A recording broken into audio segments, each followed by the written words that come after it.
Hindi nga ako magtataka kung gagawin mo na yun. Pero hindi naman na kailangan.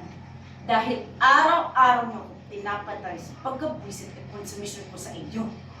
Bastos ka talaga. Napakawalang yun. Ay! Gagawin mo ko! Bastos ka! Wala kang galing! Ikaw ang bastos! Bastos talaga! Aray ko! Ouch! Tama na!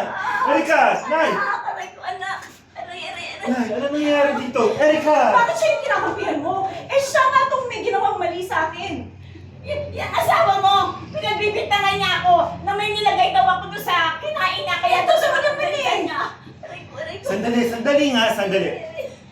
Erika, hindi tama na pinag-iisipan mo ng masama si nanay. Wala ka namang pruwebe. Nasaktan pa siya. Eh yung panakit niya sa akin, ha? Palalabasin mo ba yun? Tony, baka nakakalimutan mo. May asawa ka na! Sana pinakita ko sa mga kaibigan. Sana kilala mo na kita ng lubusan bago kita pinakasalan. Wala akong kaalam-alam ng mamas ko.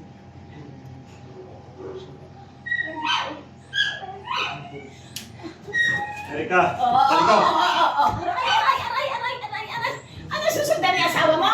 At ito may pag-uugali ng asawa mo, walang respeto sa akin. Nakalakit na, nagpipisikal na siya. Sinasaktan na ako. Ay ko, sakit anak. Sakit. Erika! Aray! Ouch! Aray ko, sakit talaga. Anak, aray ko, anak. Gusto ko ako ng iyan. Sandali lang. Sige.